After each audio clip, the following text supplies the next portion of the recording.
Welcome back to the Skills with Arlo channel.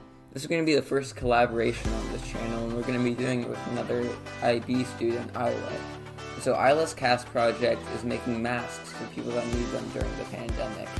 And so this week she made a video for me explaining how to make a mask, and so I'm going to be watching that and learning how to make some for myself and for others. So let's get started on that video. Hello, today I'll be showing you how I make face masks. I'll include a disclaimer that says these aren't as good as N95 respirators and do not replace social distancing practices. Let's get started. Here's what you'll need today. There's more about this later on. First, you need to cut your pattern. I've provided a link to the pattern I use from Tiana's closet.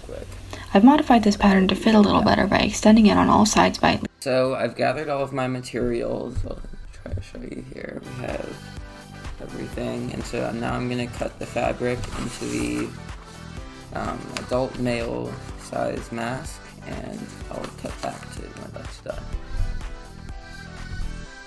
So I have cut out my 4 pieces of fabric, and I have my little nose piece on, and I think we're ready to move on to the next step, so let's keep watching. At least a 1/4 inch. I extended it a lot more on the side that's going to have the elastics. When you cut your pattern, use a breathable fabric like an old t-shirt or a sheet. Trace the pattern onto fabric using chalk, pencil, or erasable pen. You need 4 pattern pieces to make 1 mask. Now for sewing. You can hand sew your masks, but if you have a sewing machine, I recommend using it. It's a great skill to pick up, and it makes the masks a lot more durable. First, sew 2 pairs of the pieces together on the rounded side. Sew pretty close to the edge. If you have a fabric with a right side, make sure the side of the fabric you want to be on the outside is facing inward. Next, turn one of the pairs out. Put the other one inside it. This is what will make the mask double layered. Line up the bottoms, or the straight sides, and fold them up to create a clean line. This is your bottom hem. Sew straight along here, but don't make the hem too big or the mask will be too small. Okay, so it looks like that's going to be our next step, so I'm going to go see if the sewing machine is available, and I'll bring you with me. So we're going to watch the rest of the video before going up to... Small.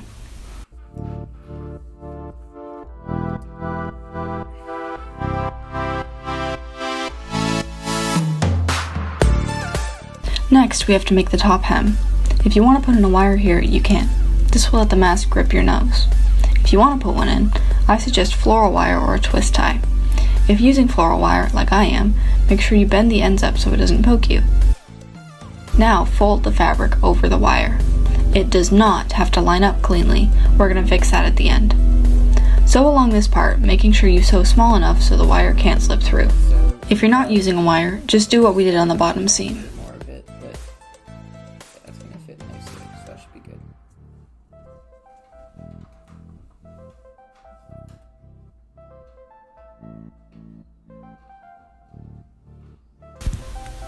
Next, we have to put the elastics in. Take your 2 elastics, hair ties are great for this, and fold the edge fabric over them. At this point, hold the mask up to your face to check the fit. The elastics should hold it taut, but not hurt your ears. Sew these seams up twice to make sure they're really sound. Finally, we get to trim off all the thread and fabric edges. You can do this as you go, but I prefer to do it all at the end so I don't miss anything. And you're done! Congratulations, you've made your own face mask. Please follow the washing instructions on screen. Thank you for watching. Okay, so that's the video. We're going to go try to do the sewing and see if the sewing machine is available yet. So for the first mask, I decided to record the whole process of it just to show myself going through it. And so we're doing our first stitch on the side here and connecting the 2 pieces. And then we're going to be doing that again to connect the next 2 pieces. And then after that, we have to fold one of them inside out and then put it inside the other one. So let's see how that goes.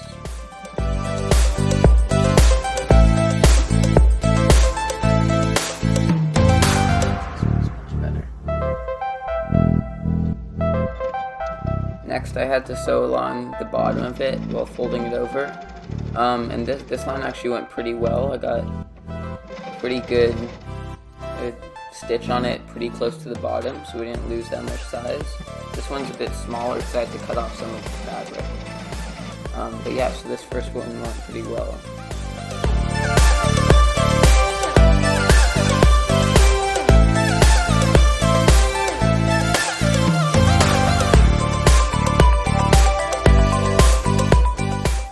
This top stitch was a little bit harder because I had to incorporate that little blue twist tie so it fit around the nose nicely. And so you can see I'm leaving a bit more room, probably a bit more than I should, over the top.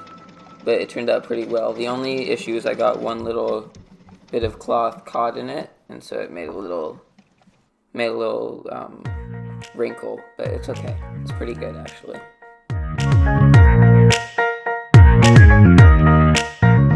Finally, it was time to sew on the 2 earpieces, and this was pretty fun. You had to size it out, and then you make multiple stitches back and forth, so that stays firmly in place, as Eila had suggested. And yeah, so that went pretty well. Just finishing up the second one here, and then I had my mom model it for us.